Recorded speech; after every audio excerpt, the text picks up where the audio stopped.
അമ്മയോട് വന്നേ.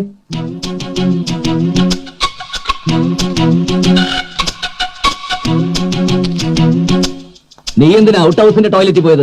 ടോയ്ലറ്റിൽ പോണെന്ന് തോന്നുമ്പോ ടോയ്ലറ്റിൽ തന്നെയല്ലേ പോണ്ടേ, അല്ലാണ്ട് കിച്ചണിൽ പോയിട്ട് കാര്യമുണ്ടോ? ഇത്രയും വലിയ വീട്ടിൽ എത്ര ടോയ്ലറ്റ്സ് ഉണ്ട്, എന്നിട്ട് നീ എന്തിനാ ഔട്ട് ഹൗസിന്റെ ടോയ്ലറ്റിൽ തന്നെ പോയെന്നാ ഞാൻ ചോദിച്ചത്. അത് അതിന്റെ മുമ്പിൽ എത്തിയപ്പോൾ എനിക്ക് അങ്ങനെ തോന്നിയത്. നീ അതിനകത്ത് കയറിയിട്ട് പാമ്പ് പാമ്പ് എന്ന് ഉറക്കെ വിളിച്ചോ? അയ്യേ, എന്താ രവിയേട്ടത്? ആരെങ്കിലും ടോയ്ലറ്റിൽ കയറി പാമ്പ് പാമ്പെന്ന് വിളിക്കോ? ചിലര് മൂളിപ്പാട്ട് പാടുന്നൊക്കെ കേട്ടിട്ടുണ്ട്, ഞാൻ അതും കൂടി ചെയ്യില്ല. നീ ആ കുതിരപ്പുറത്തുനിന്ന് താഴെ വീണന് ദേഷ്യം തീർക്കാൻ ഡെന്നീസിനിട്ട് വേല വെച്ചതല്ലേ? എന്റെ ഗുരുവായൂരപ്പ, കുതിര പുറത്തുനിന്ന് വീണ കുതിരയോടല്ലേ ദേഷ്യം തോന്നണ്ടേ?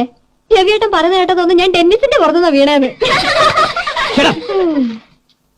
ബാത്റൂമിൽ കയറി കഴിഞ്ഞാൽ ആദ്യം എല്ലാരും ചെയ്യുക ഡോർ ലോക്ക് ചെയ്യുക എന്നുള്ളതാ.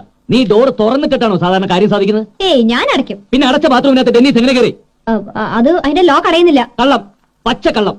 അതിന്റെ ഡോറിന്റെ ലോക്കിന് യാതൊരു കുഴപ്പമില്ല മുത്തശ്ശ. നമുക്ക്